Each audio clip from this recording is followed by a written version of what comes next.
On my wedding day, my son and daughter-in-law mocked my new husband right in front of 400 guests.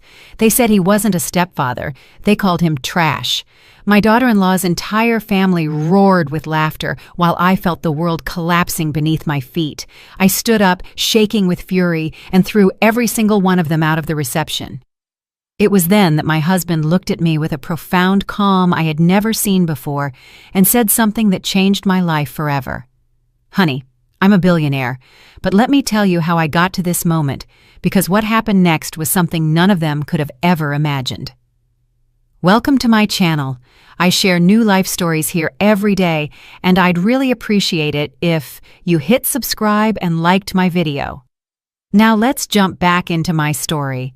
I'm sure you'll love it if you keep listening till the end. It all started 3 hours earlier when I, Eleanor, or Ellie, as my friends call me, at 61 years old, stood in the most magnificent event space I had ever seen. 400 guests filled every seat upholstered in ivory velvet.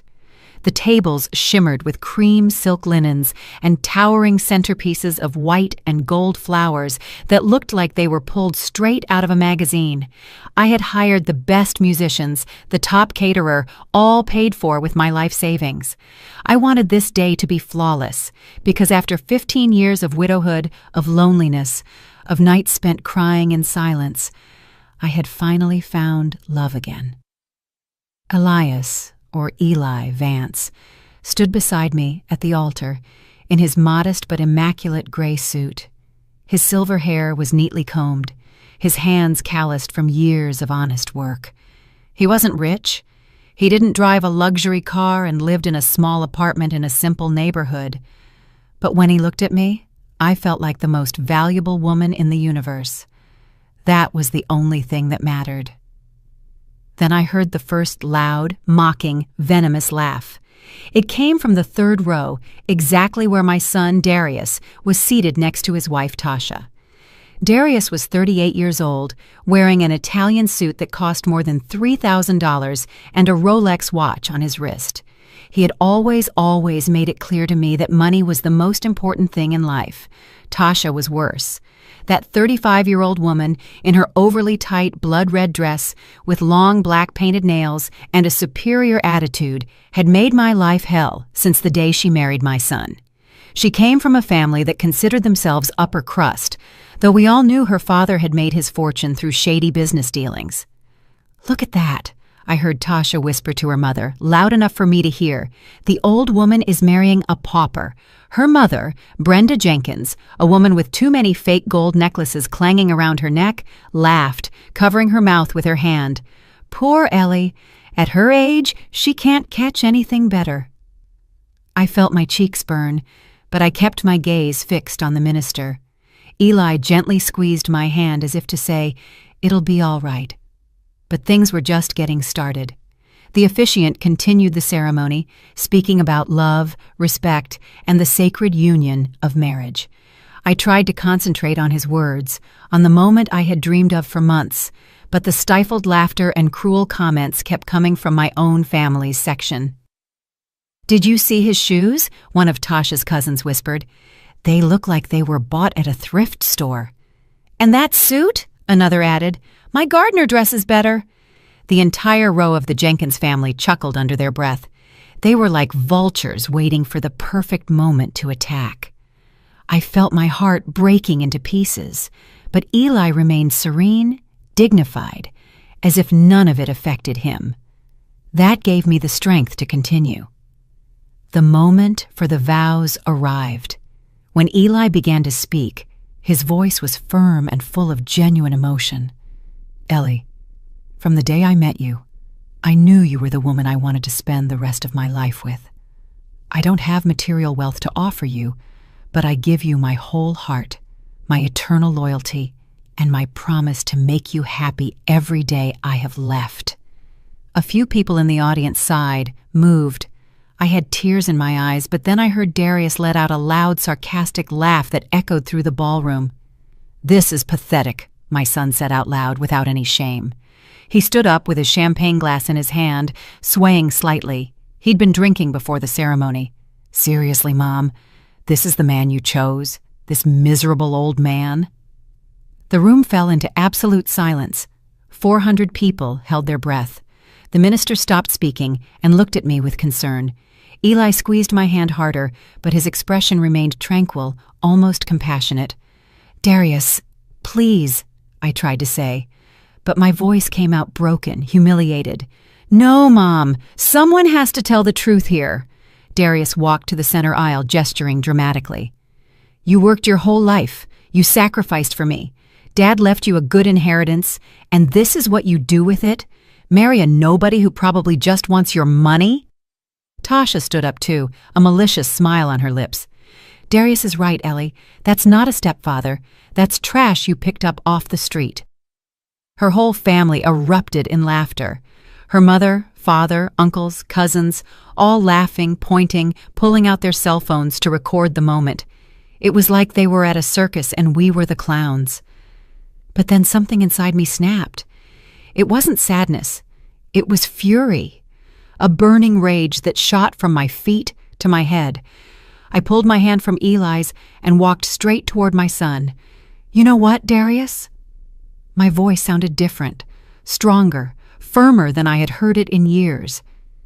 "You're right about one thing. Someone does have to tell the truth here." The silence in that room was so dense you could cut it with a knife. 400 people stared at me with wide eyes, waiting to see what humiliated Ellie would do. My son Darius wore that arrogant smirk, the same one he used as a child when he thought he had won an argument. Tasha stood beside him, arms crossed, with that look of superiority I hated so much. Her entire family continued to snicker, enjoying the spectacle as if it were the most entertaining thing they'd seen in years. "The truth," I repeated, feeling the weight of every word leaving my mouth, "is that I spent 35 years of my life married to your father. 35 years where I worked 12-hour days cleaning other people's homes so you could go to the best schools. 35 years where I broke my back, wrecked my hands, and sacrificed my health and youth to give you everything you needed." Darius blinked, and for a second I saw a flicker of discomfort in his eyes, but he quickly covered it up by taking another sip of his champagne. "Your father was a good man," I continued, feeling tears beginning to well up, but refusing to let them fall. "But when he died 15 years ago, he left me alone, completely alone. Do you know how many times I came to your house asking to spend time with me? How many times I called you crying because the loneliness was killing me?" "Mom, don't make a scene," Darius said, but his voice sounded less sure now. "A scene?" I laughed, but it was a bitter, painful laugh. "A scene is being alone every Christmas because you were too busy with Tasha's family. A scene is spending my 61st, 60th, 59th birthdays completely by myself because you couldn't even be bothered to send a text." Some people in the audience began to murmur. I could see looks of disapproval aimed at my son. But Tasha wasn't going to stay quiet. "Oh, please," she spat, stepping forward, her heels clicking against the marble floor. "Always the victim, aren't you, Ellie? Always complaining, always needing attention. You know what? Darius has his own life. He can't be babysitting you like you're a child." "Babysitting me?" I whispered, feeling something inside me begin to shatter. I didn't ask to be babysat. I just asked for a little love, a little respect, a little of the affection I gave him his whole life. Eli was still standing by the altar, watching the scene with a serene but alert expression. He didn't intervene. He didn't stop me. He was simply there, giving me the space to say what I had held inside for so many years.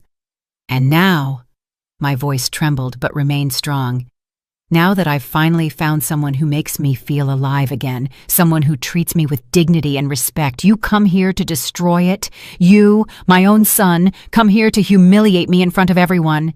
Because that man is a gold digger," Darius yelled, pointing at Eli with contempt. "Look at him. Look closely. He dresses like a bum. He lives in a dumpy apartment. He probably doesn't even have a bank account, and I'm supposed to be happy my mother is marrying that?" Tasha's family clapped and shouted in support. "Exactly," yelled Tasha's father, Larry Jenkins, a heavy man whose greasy mustache seemed to hang over his cheap cigar smell. "That miserable old man just wants your mother's money. It's obvious. You should be grateful Darius is worried about you," Tasha's mother, Brenda, added, shaking her multiple gold bracelets ostentatiously. "He's just protecting your assets." "My assets?" The words left my mouth like venom. "Since when did you care about my assets, Darius? Since when did you care about anything other than your own benefit?" "That's not fair," he protested, his face turning red. "Not fair? Let me tell you what's not fair. It wasn't fair that when I needed $1,000 for surgery 3 years ago, you told me you had no money, but 2 weeks later, you bought that Rolex you're wearing. It wasn't fair that when I asked to borrow $5,000 to repair my house, you made me sign a document with interest, as if I were a stranger. It isn't fair that every time I asked for help, you treated me like a bother, like a burden." The murmurs in the audience grew louder. I could see some people nodding their heads, others looking at Darius with critical eyes. My friends, the few I had invited, had tears in their eyes. Vivian Lewis, my best friend for 30 years, was openly crying. But Tasha wasn't finished. That woman never knew when to shut up. "You know what's really going on here, Ellie," she said, walking toward me with that superior attitude that made my blood boil. "You're desperate. You're old, you're alone, and you grabbed the first man who paid you any attention. It's pathetic. It's embarrassing. And frankly, my whole family is here as witnesses to the worst decision you've ever made." Her family roared in approval. The cousins, the uncles, even the friends they had brought, all laughing, all mocking. Some were recording with their phones, capturing every second of my humiliation to share later on social media. I could imagine the captions, "Crazy old lady marries a beggar," or "The most pathetic wedding of the year." I felt something inside me finally break. It wasn't sadness, it wasn't pain, it was determination, a strength I didn't know I possessed. I turned and walked to Eli, who was still standing by the altar with that inexplicable calm. I took his hand and looked him in the eyes. "Are you sure you want to marry me?"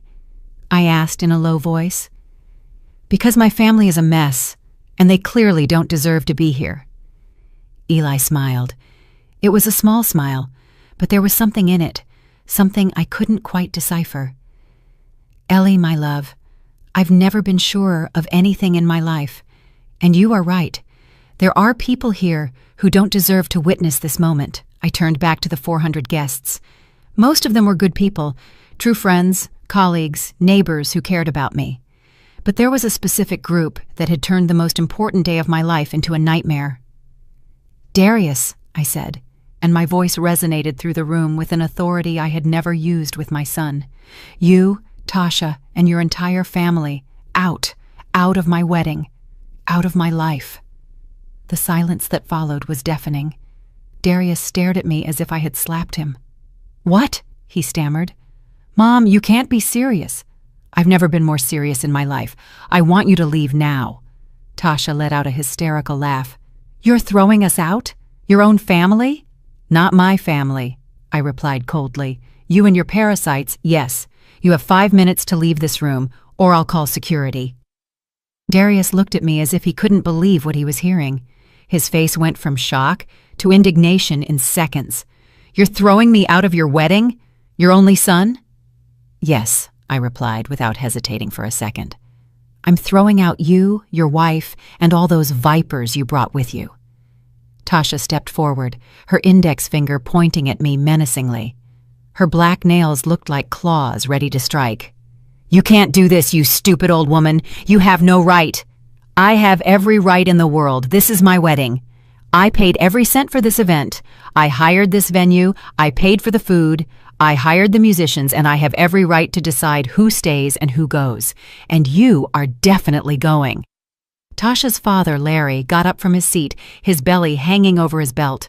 "Who do you think you are talking to us like that? My family has influence in this city. We can ruin you."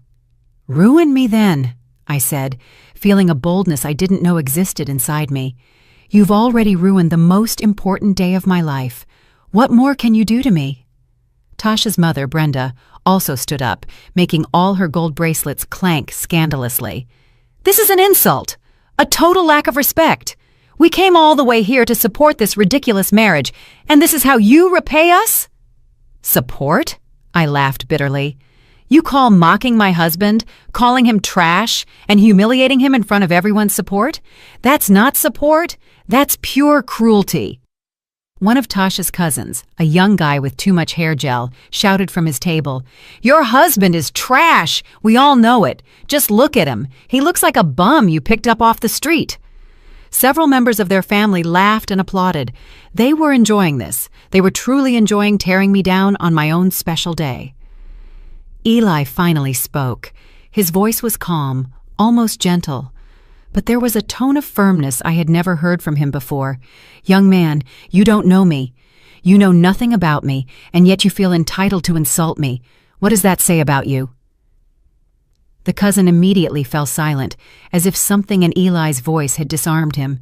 But Darius wasn't going to give up so easily. He approached me. His breath smelled of alcohol, and his face was red with fury. "Mom, if you throw us out now, if you do this, you'll never see me again. You'll never see your grandkids again, I swear to God." Those words hit me like a punch to the gut. My grandchildren, Miles, 6 years old, and Chloe, 4. I love them with all my heart. The thought of never seeing them again was devastating. But then I looked at Eli. I looked at this man who had treated me with more respect and dignity in 6 months of dating than my own son had in the last 15 years, and I knew I had to choose. I had to choose my own happiness for once in my life. "If that is your decision, Darius," I said, and my voice cracked a little, but I didn't stop, "then so be it. I will not let you manipulate me anymore.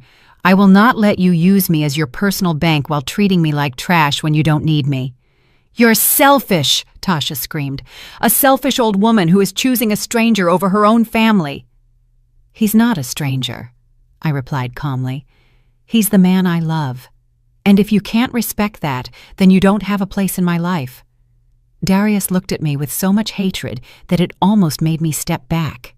"You're going to regret this. When that old man robs you of everything you have, when he leaves you with nothing, don't come crying to my door for help." "Don't worry," I said, feeling the tears finally start to roll down my cheeks. "I won't." The atmosphere in the ballroom was one of absolute tension. The other guests watched the scene with a mix of horror and fascination. Some of my friends seemed to want to intervene, but they stood still, unsure what to do. Vivian Lewis, my best friend, finally stood up. She was a 63-year-old woman with short white hair and a strong personality I had always admired. "Darius, Tasha, if you have any decency, you will leave right now and let Ellie be. What you are doing is cruel and unforgivable." "You shut up, you nosy old woman," Tasha snapped. "This isn't your problem."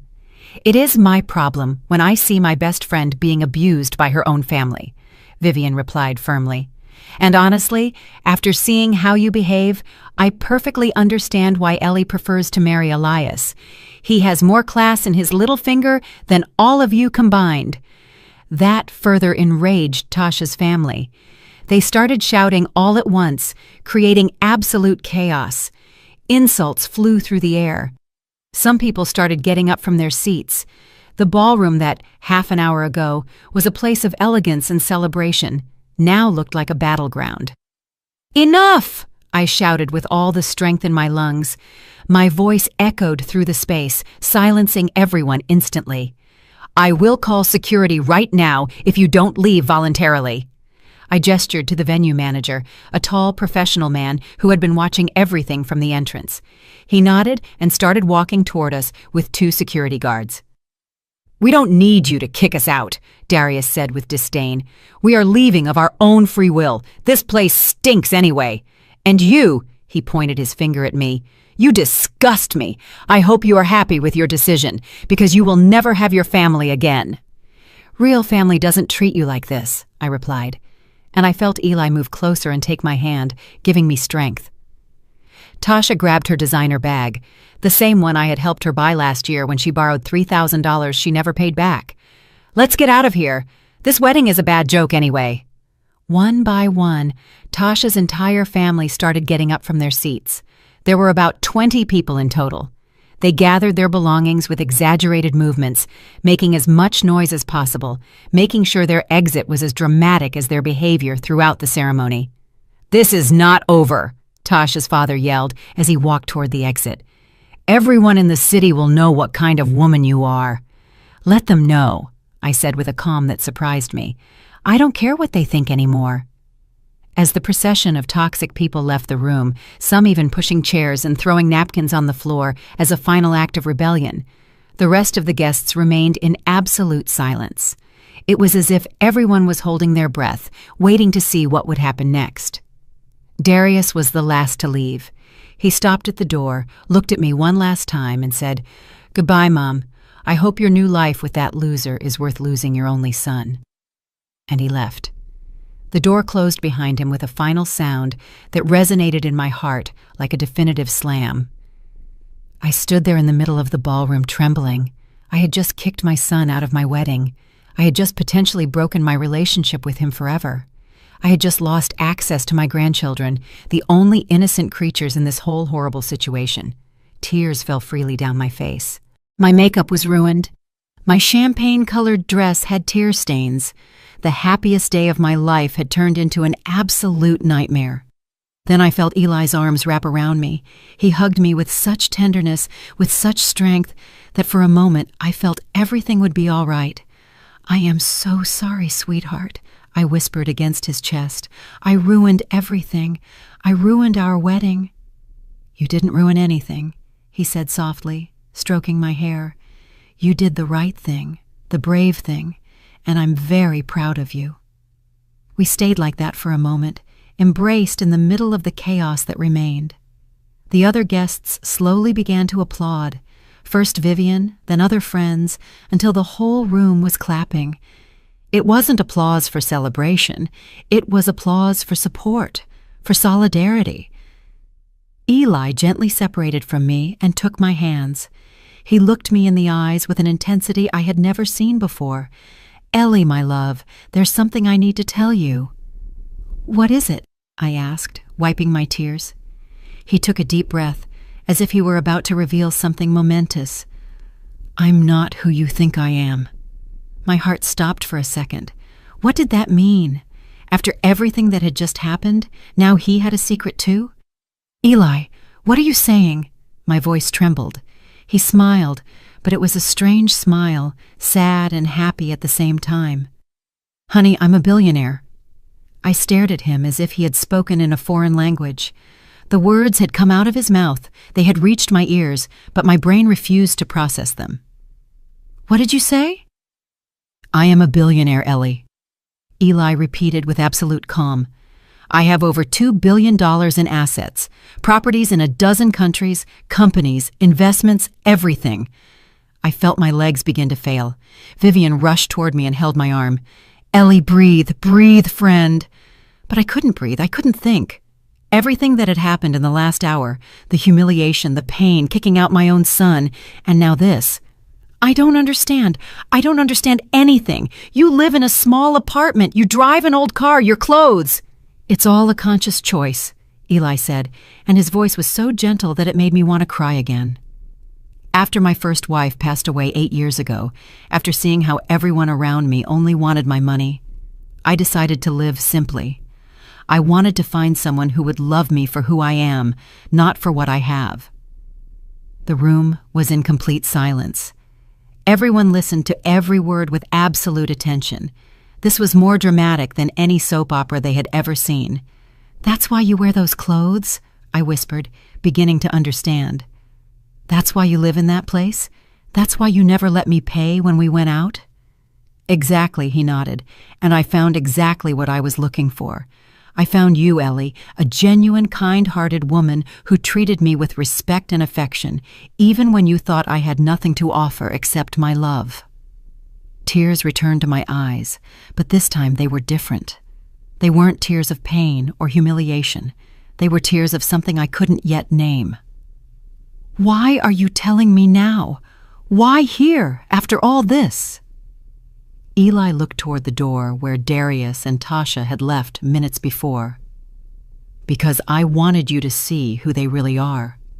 I wanted you to see their true character when they thought I was nothing, and I wanted you to make your own decision about them before knowing the truth about me."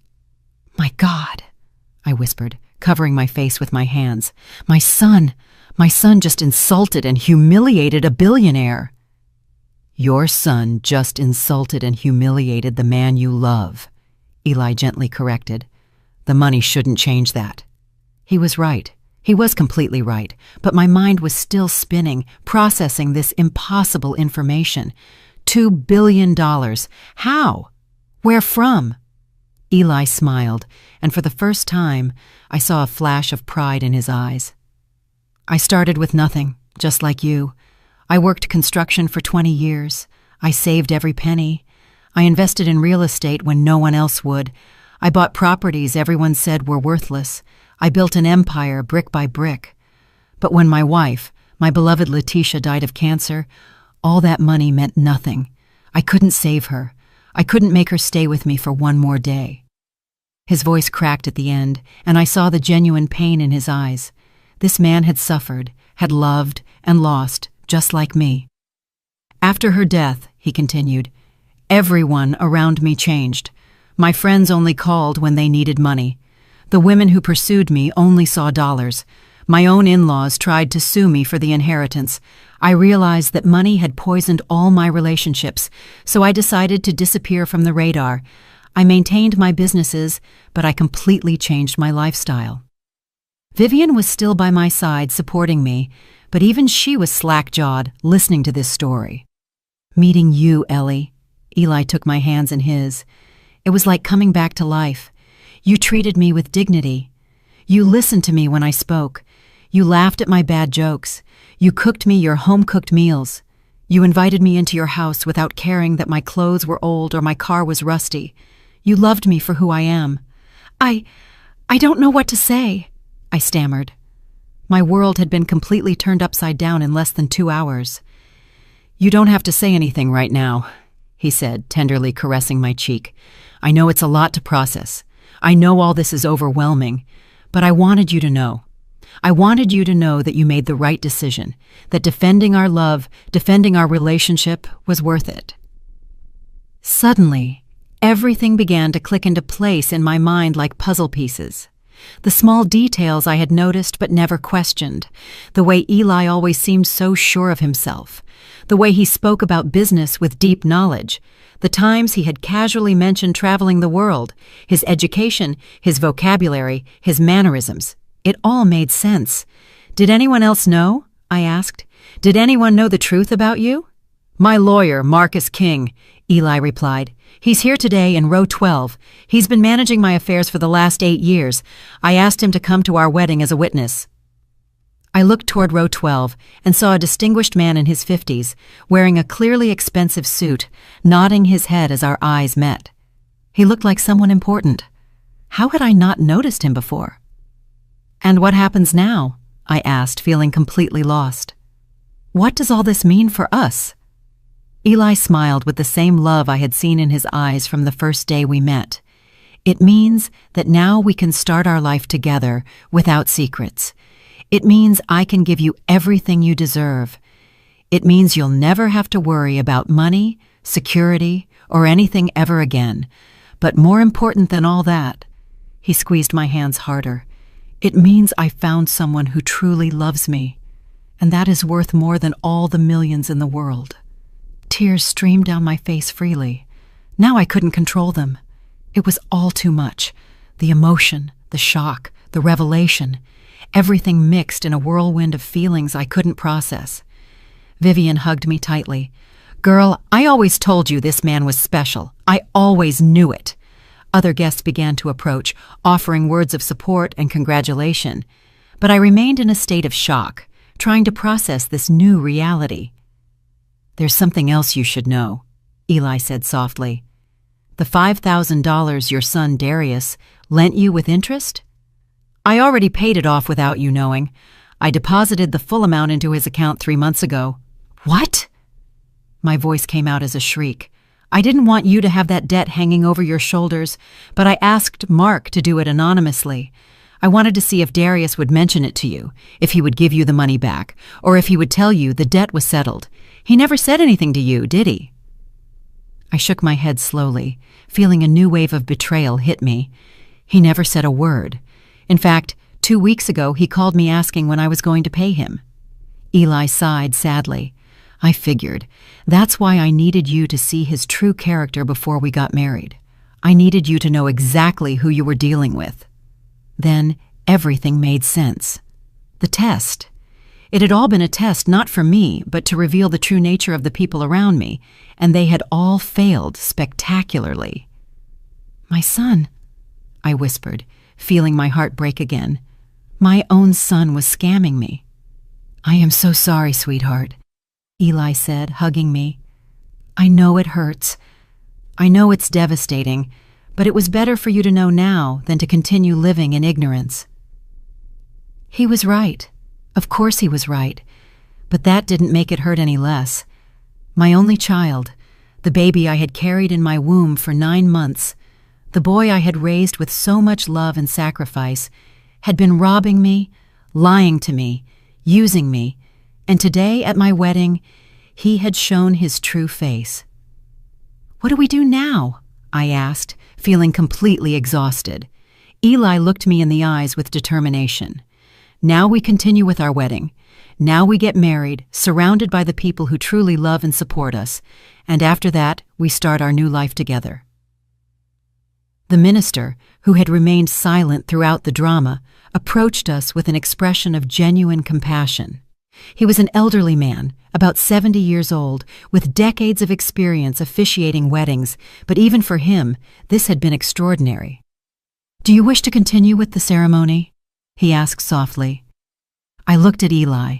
I looked at the room full of people who had witnessed my humiliation and my defense.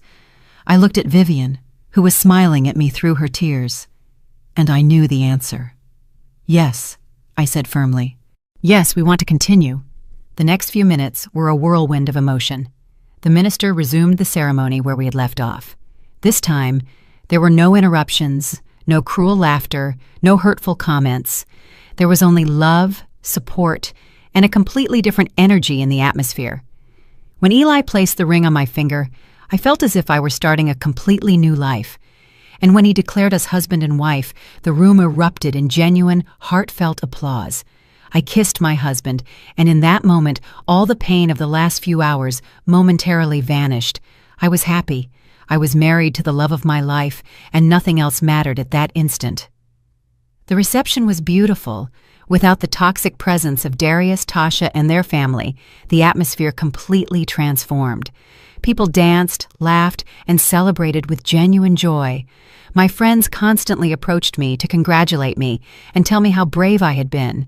Some even admitted they had always thought Darius treated me badly, but had never dared to say so. During dinner, Eli stood up and asked for everyone's attention. The room fell silent. "I want to thank everyone who stayed today," his voice began, resonating with natural authority. "You have been witnesses to something very difficult, but also something very important. You have seen an incredible woman defend her dignity and her right to be happy. And I want you to know that I am honored to be her husband." Applause filled the room. Eli continued, "I also want to clarify something. Some of you heard my confession a while ago, and I know many of you have questions, so let me be completely transparent. I am the founder and owner of Vance Development Group, VDG, one of the largest real estate development firms in the Southeast." There was a collective gasp. Vance Development Group was legendary. They had built some of the most iconic high-rises in the region, luxury hotels, commercial centers, residential complexes.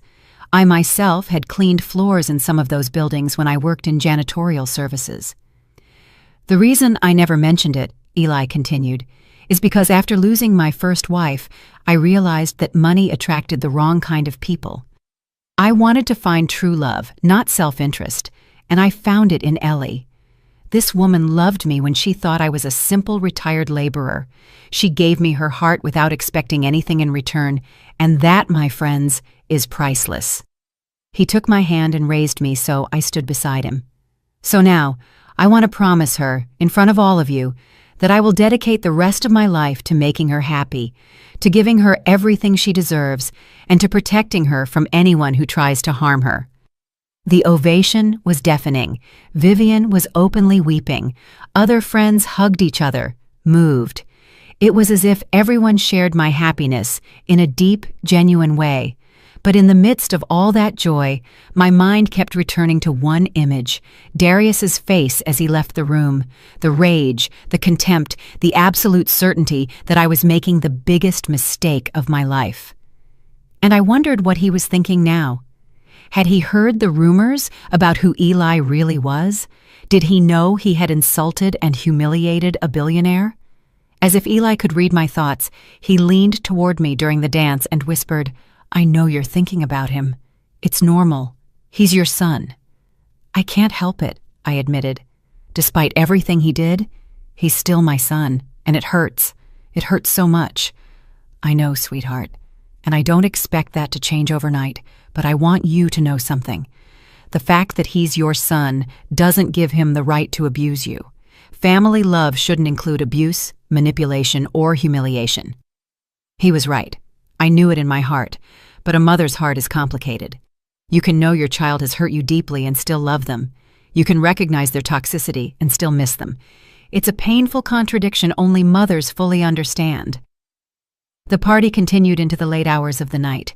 We danced, ate cake, and toasted with champagne that cost more than I used to earn in a month cleaning houses. It was all surreal.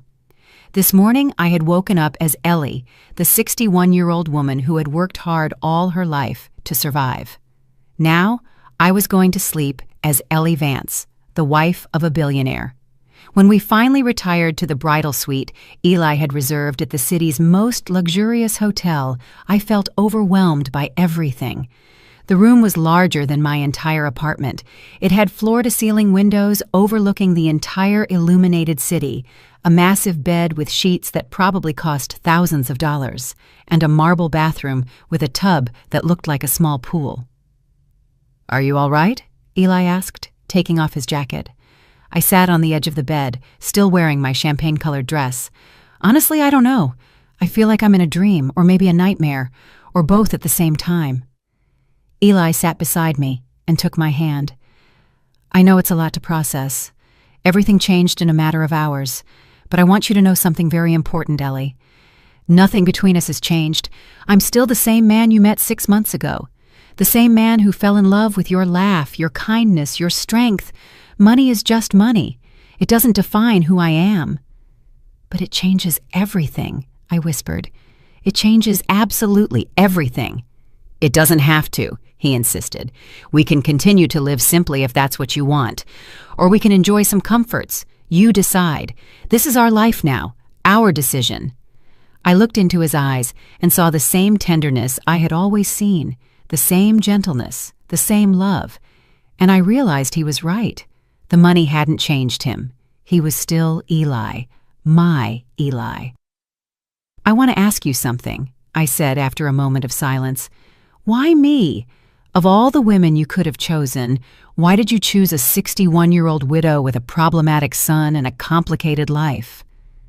Eli smiled, and it was that smile that made my heart melt. "Do you remember the day we met?" I nodded. It had been at the local farmer's market. I was buying vegetables, trying to find the cheapest ones. He was in the same aisle, and our carts had accidentally bumped.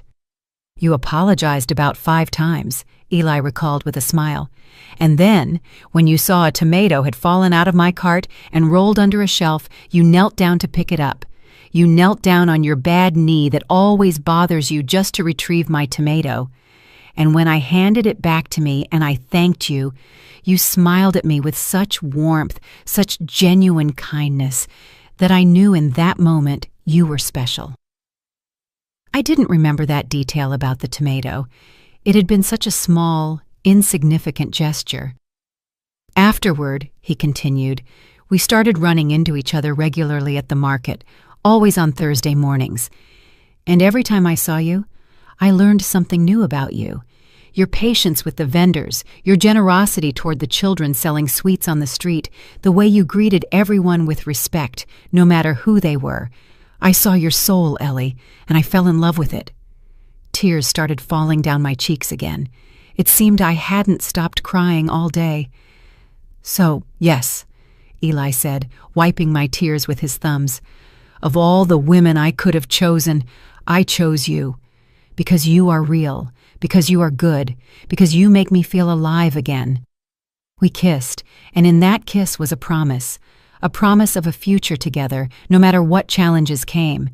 But even in that perfect moment, in that luxurious room, with my new husband beside me, a part of me couldn't stop thinking about Darius, how he would react when he learned the complete truth, whether we could ever repair our relationship, and whether I truly wanted to try after everything he had done. I woke up the next morning in that enormous bed, wrapped in sheets that felt like clouds. For a moment I thought it had all been a dream, the wedding, the humiliation, Eli's revelation. But then I turned my head and saw him sleeping peacefully beside me, and I knew it was all real. Everything had happened.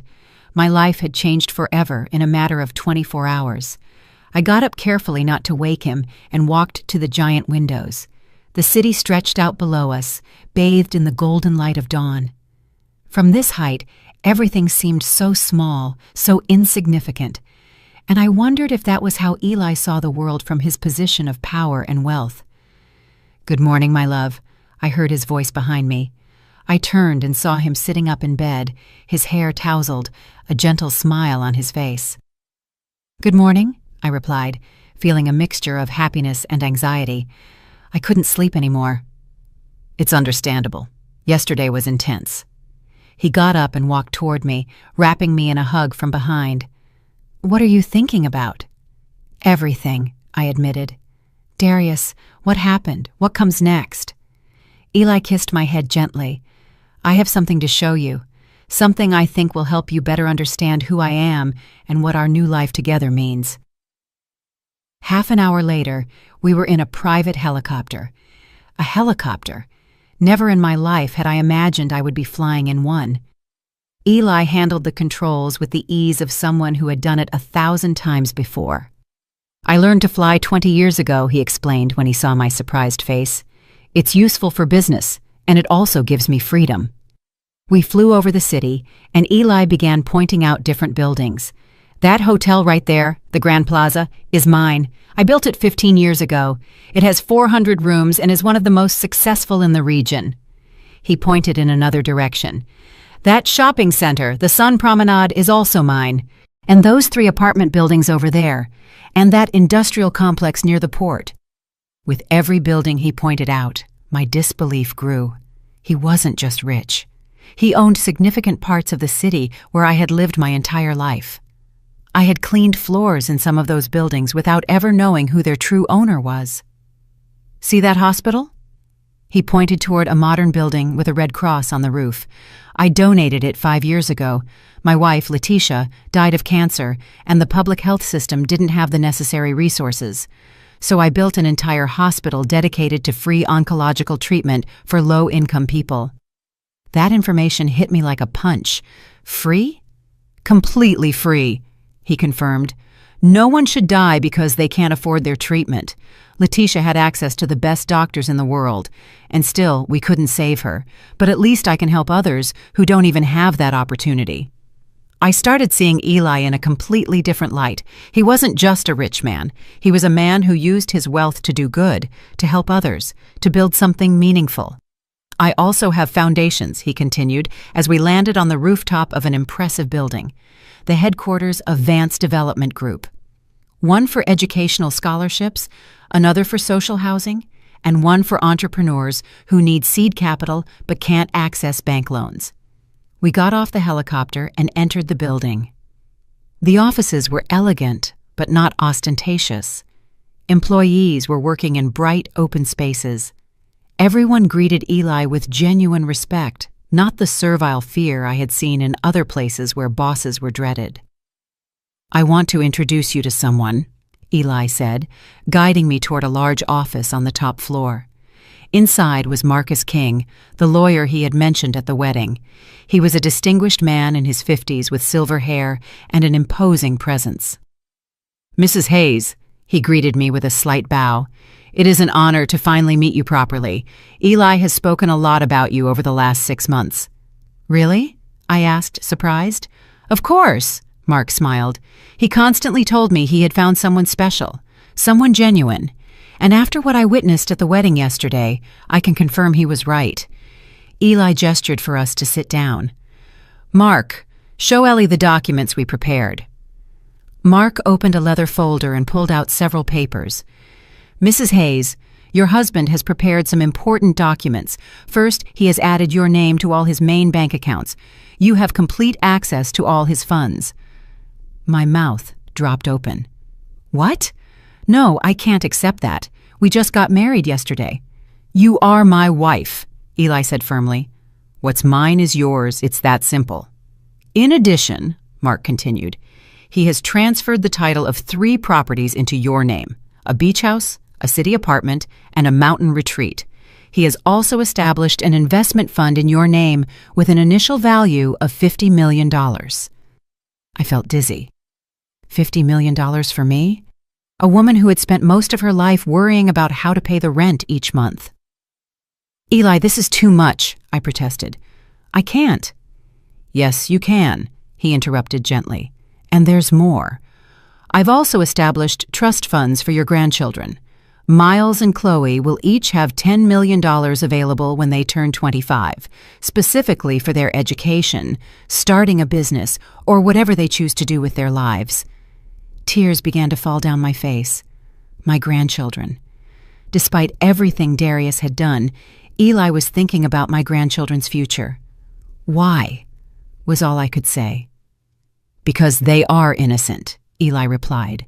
"Because they are not to blame for their parents' actions, and because they are your blood, Ellie. They are important to you, so they are important to me." Mark continued explaining more details.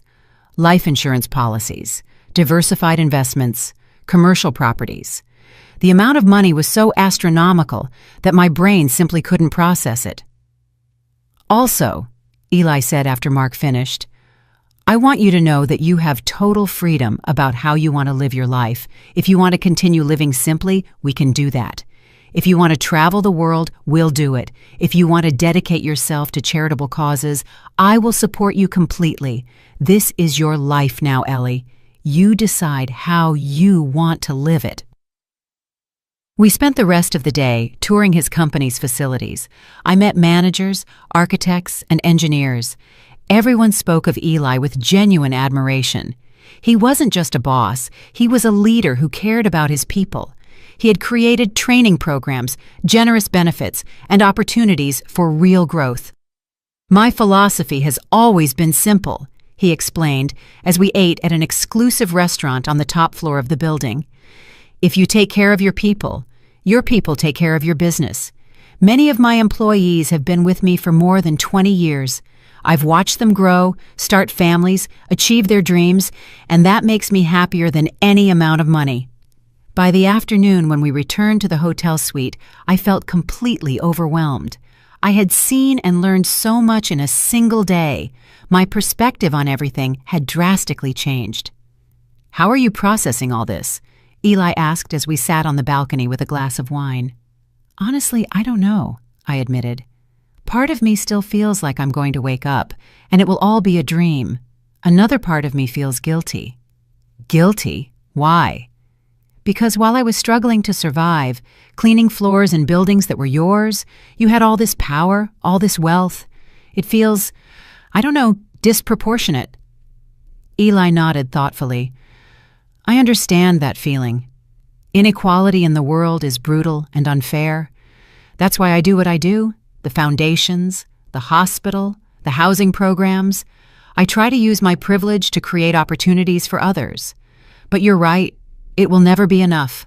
I can never fully compensate for the injustice of the system." "And Darius?" I asked, finally voicing the question that had been circling in my mind all day. "What about him?" Eli sighed. "Mark has been monitoring the situation. Apparently, your son and Tasha are having some serious financial problems. They've been living beyond their means for years. They have massive debts. And now, after what happened yesterday, some of his business partners are distancing themselves from them. How do you know all that? I asked, surprised. Because I asked for an investigation, Eli admitted. Not to harm them, but to understand the complete situation. And what we discovered is worrying, Ellie. Your son is on the verge of bankruptcy. He owes money to a lot of dangerous people. I felt my stomach clench. How bad is the situation? Very bad. He owes close to $2 million between bank loans, credit cards, and failed investments, and some of his creditors are not exactly patient or legal. My heart sank. Despite everything Darius had done to me, he was still my son. The thought of him being in danger terrified me. $2 million? I repeated, feeling panic begin to set in. How is it possible for him to owe that much money? Eli took my hand. According to Mark's investigation, Darius invested in several fraudulent businesses. He bought shares in shell companies. He borrowed money at loan shark rates to maintain his lavish lifestyle, and Tasha didn't help. She spends as if money were unlimited, designer bags, jewelry, trips to Europe, all on credit cards that are already maxed out. I covered my face with my hands. My God, and here I am with access to millions while my son is sinking in debt. Ellie, look at me. Eli gently lifted my chin so our eyes met. Your son publicly humiliated you, called you horrible things, ruined the most important day of your life, and he did it when he thought I had nothing to offer you. Do you truly believe he deserves your compassion after that? He's my son, I whispered, tears starting to fall again. I know he treated me horribly. I know he was cruel, but he's still my son, Eli. I can't just turn off those feelings. Eli nodded with understanding. I know, and I'm not asking you to, but you need to understand something. If you give him money now, if you bail Darius out of this situation, he will never learn. He will never face the consequences of his actions, and most importantly, he will never truly value your sacrifice. But you said some of his creditors are dangerous. What if they hurt him? What if they hurt Tasha, or worse, my grandchildren? The children are safe, Eli assured me. Mark has already taken care of that. We hired discreet security to watch over them. No one will touch Miles or Chloe. I promise you. That information gave me some relief, but the knot in my stomach wouldn't disappear. And Darius? Are you watching him too? Yes, and this is where things get interesting. Eli leaned back in his chair. His expression became more serious. 3 days ago, Darius found out who I really am. A business partner of his showed him a Forbes article featuring me on the list of the richest men in the Southeast. My heart stopped. And what did he do? At first, he didn't believe it. He thought it was a coincidence of names, but then he looked up photos and recognized me. Since then, he has tried to contact me 12 times, calls, texts, emails, all through my company's official channels. And what did you do? Nothing. I ignored every attempt, but Mark saved all the messages. Do you want to hear what he said? I wasn't sure I wanted to know, but I nodded anyway. Eli pulled out his phone and started reading. First message. Mr. Elias Vance, I sincerely regret the misunderstanding at the wedding. I was unaware of who you were. Please allow me to explain. He paused and looked at me. Notice how he says he regrets the misunderstanding, not his actions, as if the problem was simply that he didn't know I was rich. He continued reading. Second message. Mr. Vance, this is Darius, Ellie's son. I urgently need to speak with you about a business matter. I have a proposal that could be mutually beneficial. Eli let out a bitter laugh. He doesn't even mention his mother. He goes straight to asking for business favors. Third message. He kept reading. This one was sent yesterday evening. Mr. Vance, I am going through a complicated financial situation. As your wife's son, I hoped we could speak as family. I am sure we can reach an agreement that benefits everyone, especially Mom. I felt nauseated. He's using my name to manipulate you. Exactly. And there's more. Message number 7. Mr. Vance, I know I made mistakes at the wedding. I was drunk and wasn't thinking clearly. But I am Ellie's only son. The grandchildren she adores are my children. Do you really want to break that family relationship?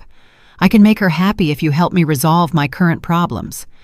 That's emotional blackmail, I said, feeling rage begin to replace worry. Absolutely. And the most recent message, sent this morning. Elias, I need $500,000 by the end of the week, or I will be in serious trouble. As my mother's husband, you have a moral obligation to help her family. I promise to pay it all back with interest. I trust in your understanding. I remained silent for a long moment, processing everything I had just heard. My son hadn't called to apologize to me. He hadn't tried to repair our relationship. He hadn't shown an ounce of genuine repentance. He only wanted money. He was only trying to use my marriage to solve his own financial problems. What are you planning to do? I finally asked. The question is, what do you want me to do? Eli replied, You are his mother. You are my wife. This decision affects you as much as it affects me. I stood up and walked to the edge of the balcony, looking at the city stretching out below us. Somewhere down there, my son was desperate, scared, probably planning his next move. Part of me, that maternal part that never disappears, no matter how much you're hurt, wanted to rush and save him. I wanted to give him the money and solve all his problems. But another part of me, the part that had been humiliated in front of 400 people, the part that had been used and manipulated for years, the part that had finally found the strength to defend her dignity, knew that would be a mistake. Don't give him the money, I said finally, my voice firmer than I expected. Not yet, not like this. Eli approached me and hugged me from behind. Are you sure? No, I admitted, but I know it's the right thing to do. If we bail him out now, without real consequences for his actions, we will only be enabling his behavior. He needs to hit rock bottom. He needs to understand that he can't treat people like that and get away with it. It's a brave decision, Eli said, kissing my head. It's a painful decision, I corrected, but a necessary one. The following days were an emotional roller coaster. Eli and I went on our honeymoon to a private island in the Caribbean, which of course he owned. It was a paradise with white sand beaches, crystal clear water, and absolute privacy. I tried to relax, to enjoy this time with my new husband, but my mind kept returning to Darius. Mark kept us informed of the situation. Darius's creditors were starting to apply pressure. They had repossessed his luxury car, they had frozen his bank accounts, the house where he lived with Tasha and the children was in foreclosure. And Tasha? I asked during one of the video call updates. She left Darius 2 days ago, Mark informed us in his usual professional tone. She moved in with her parents and took the children. She filed for divorce yesterday morning. I felt a pang of pain for Darius, despite everything. Being abandoned by your wife, losing your children, facing financial ruin, all at the same time. It was devastating. And how is he? I asked. Not well, Mark admitted. Our contacts say he's been drinking heavily. He's not eating properly. He has tried to contact several of his former friends and partners, but they have all turned their backs on him now that they know he's broke. How convenient, I murmured bitterly. There's something else, Mark continued. Darius tried to sell his story to the media. He called several newspapers and television programs, offering an exclusive about how his mother married a billionaire and abandoned him in his time of need. What? I shrieked, feeling rage flood over me. Don't worry, Eli took my hand. Our public relations team already handled it. No reputable media outlet will touch that story, especially after we showed them the videos from the wedding where he publicly humiliates you. There are videos? I asked, surprised. Of course. Several guests recorded the entire incident. And with your permission, we have strategically used them to protect your reputation. If Darius tries to paint you as the villain, we have clear evidence of who truly acted poorly. I sat in silence, absorbing all this information. My son had fallen so low that he was trying to sell me to the media. He was trying to use my happiness, my new life, as a way to make money and play the victim. I think, I said slowly, that I need to see him. Eli looked at me with concern. Are you sure that's a good idea? No, but I have to do it. I need to look him in the eyes and tell him exactly how I feel. I need that closure. 3 days later, I was standing in front of a run-down apartment building in one of the city's poorest neighborhoods. It was an area I knew well. I had lived in similar places for years when Darius was little. The smell of dampness and garbage filled the air. The walls were covered in graffiti, and the stairs creaked dangerously under my feet as I climbed to the 3rd floor. Eli had insisted on accompanying me, but I asked him to wait in the car with the bodyguards, who were now apparently a permanent part of my life. This was something I needed to do alone. I knocked on the door of apartment number 32. I heard shuffling footsteps on the other side, and then the door slowly opened. What I saw broke my heart despite everything. Darius looked terrible. He had several days of beard growth and deep dark circles under his eyes. His clothes were wrinkled and stained. The apartment behind him was tiny and messy, with empty alcohol bottles scattered everywhere. This wasn't the arrogant, well-dressed man who had humiliated me at my wedding. This was a broken man. "Mom!" His voice came out as a broken whisper, his eyes immediately filled with tears. "Mom, you came." "I came," I said, keeping my distance in the doorway. I wasn't going in. I wasn't going to make things easy for him. "Please come in. I know the place is horrible, but—" He began, but I interrupted him. "I'm not coming in, Darius. I came to tell you a few things, and then I'm leaving." His face fell. "Mom, please, I need to talk to you. I need to explain. Everything has been a nightmare. Tasha left me. She took the kids. I lost everything." "And what did you expect?" My voice sounded harsher than I intended, but there was so much accumulated pain I couldn't hold it back. "Did you expect that after publicly humiliating me? After calling my husband trash? After trying to ruin the most important day of my life? Everything would just stay the same?" "I was drunk." He tried to excuse himself. "I didn't know what I was saying. If I had known who Eli really was—" "There it is," I interrupted, feeling the rage surge in my chest. "There's the truth. If you had known Eli was a billionaire, you would have treated me differently. If you had known he had money, you would have respected him. But because you thought he was poor, that he was worthless, you felt you had the right to treat us like trash." "No, Mom, it's not like that," he stammered. But we both knew it was exactly like that. "Yes, it is, Darius. And that tells me everything I need to know about who you really are. You didn't love me. You didn't respect my happiness. You only cared about the money. You only cared about how my marriage affected you." "Please." His tears were falling freely now. "Please, Mom, I'm sorry. I am so sorry. I made a terrible mistake. I was jealous. I was scared of losing you, and I reacted in the worst way possible." "Jealous?" I repeated with disbelief. "You left me alone for 15 years, and you were jealous? You ignored my calls, my pleas to spend time together. You treated me like a personal bank, and you were jealous? You're right, I was selfish. You're completely right. I was a horrible son, the worst son anyone could have. But I'm paying for it now. I'm losing everything. I've already lost everything, and the only thing I have left is you, Mom. You are the only thing I have left in this world." "You lost me too," I said, and the words came out with a deep pain that pierced my chest. "You lost me the day you decided your pride and your materialism were more important than your mother." "No!" he whimpered, falling to his knees. "Don't say that. Please don't say that. I'll do anything to fix it. Anything." "Anything?" I asked, crossing my arms. "Then why were all your messages to Eli asking for money? Why wasn't a single one of those messages a sincere apology to me? Why did you try to sell our story to the media?" His face turned pale. "How do you know about that?" "I know everything, Darius. I know about your debts. I know about the loan sharks. I know Tasha left you. I know you tried to use my marriage to get out of your problems. I know everything." He remained silent, still on his knees on the dirty floor of that miserable apartment. "I'm desperate, Mom. I need $500,000 by Friday. Or very bad people are going to hurt me. People who don't play. They've already threatened me twice." "And you came to me," I said with a calm I didn't feel.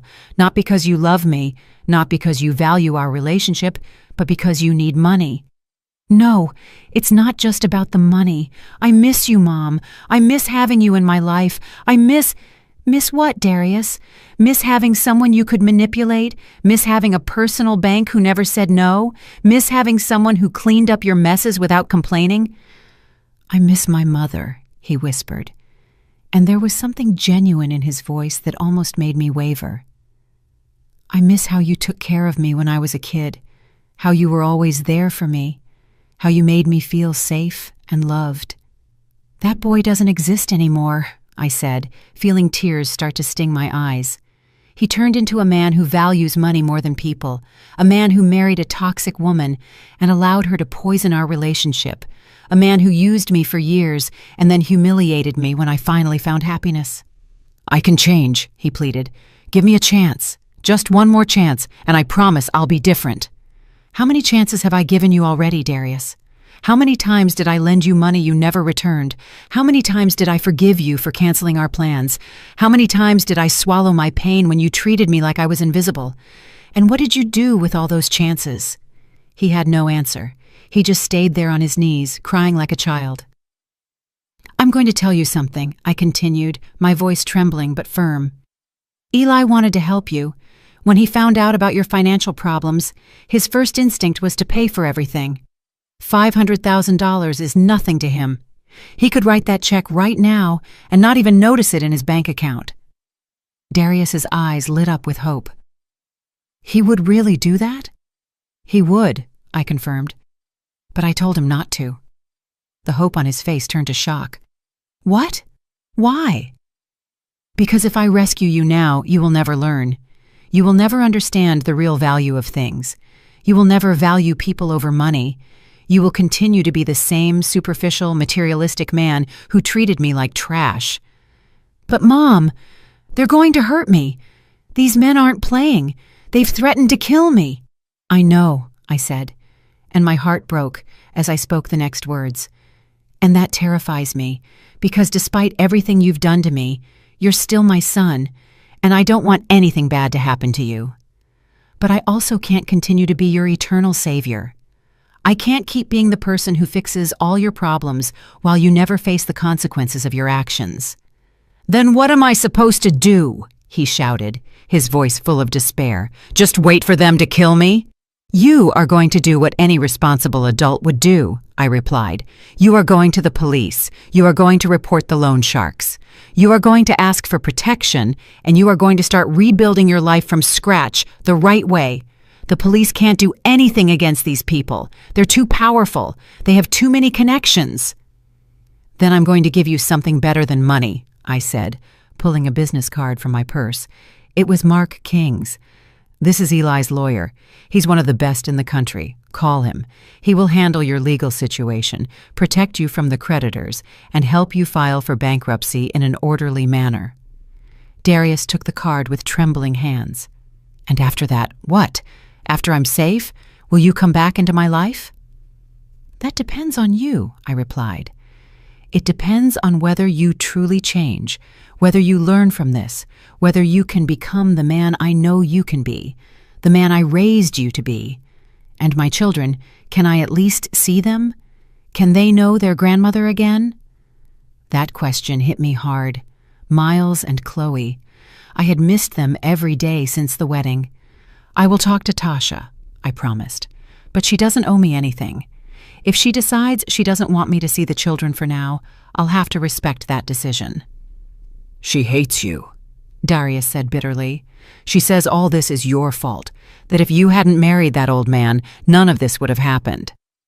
Of course she says that, I replied, unsurprised, because taking responsibility would mean admitting that her unsustainable lifestyle contributed to this situation. I turned to leave, but then Darius called out one last time. Mom, wait, just tell me one thing. Will you ever be able to forgive me? I stopped in the hallway and looked at him over my shoulder. I don't know, Darius. Honestly, I don't know, but I can tell you this. I want to be able to. I want to believe my son is still in there, underneath all that pride and materialism. So, prove it to me. Prove you're worth it." 6 months later, I was sitting on the terrace of our new home, a beautiful villa overlooking the ocean that Eli had designed specifically to my tastes.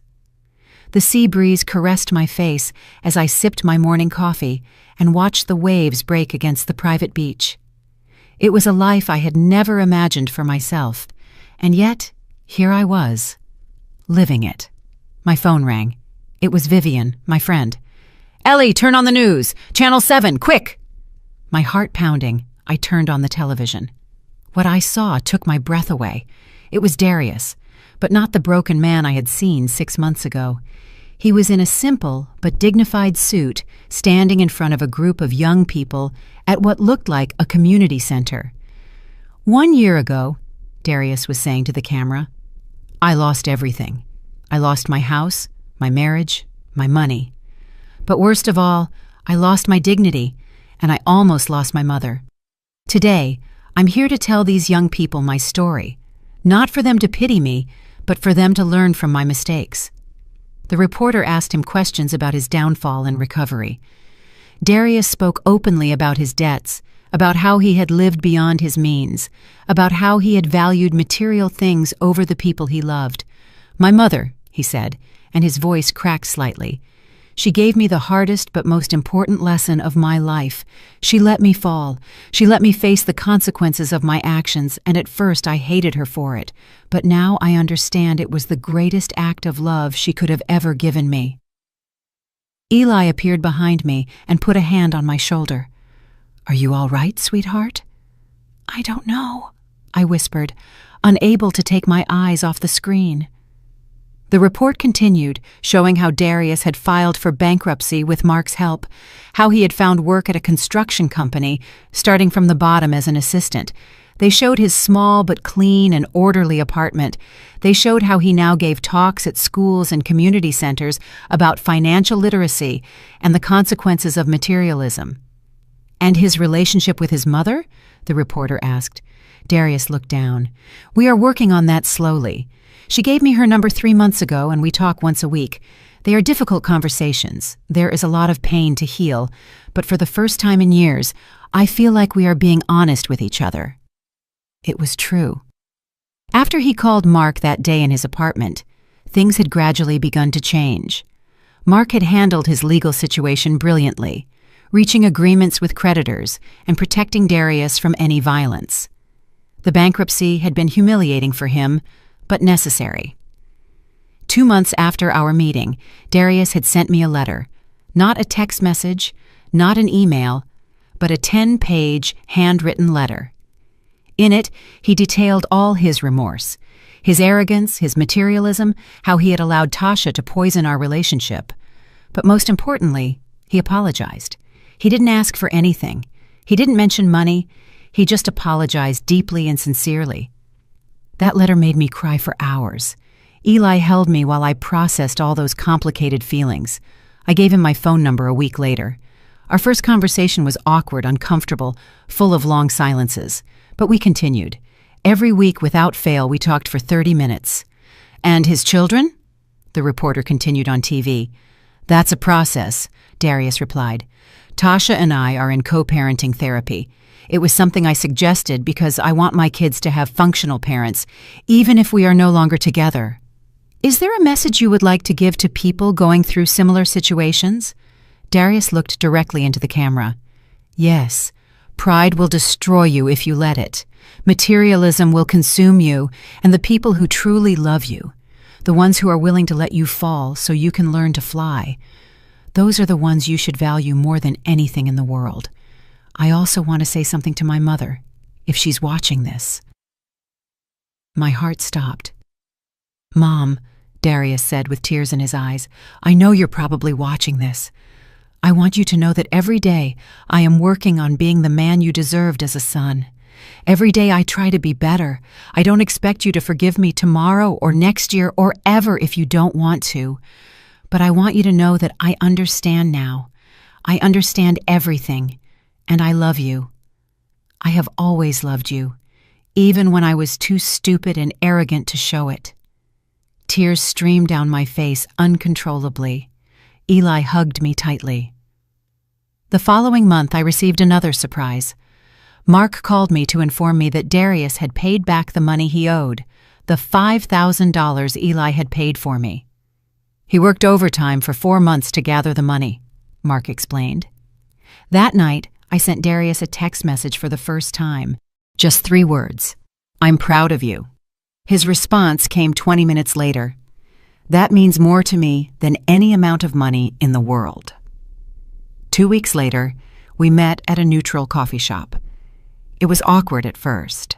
There was so much to say and yet nothing to say. But slowly we began to talk. Would you like to meet the children again? I asked cautiously. Darius's eyes lit up. You would really do that? They are my grandchildren, I said simply. I never stopped loving them. The reunion with Miles and Chloe was one of the most emotional experiences of my life. Eli was wonderful with them. He taught them to swim in our pool, told them stories, and showed them that wealth doesn't make you better than anyone else. One day, as we watched the children play on the beach, Darius said to me, "Thank you for not giving up on me, Mom."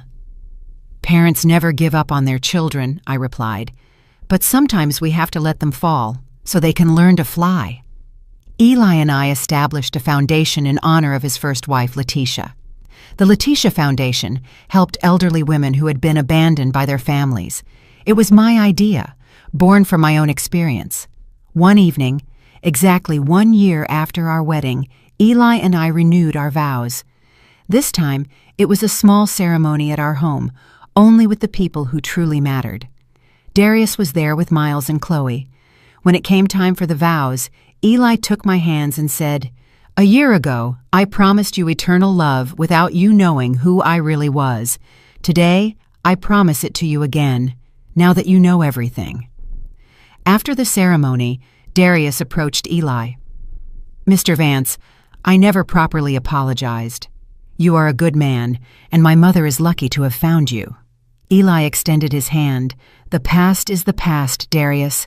What matters is the man you are today." That night, lying in Eli's arms, I reflected on everything that had happened.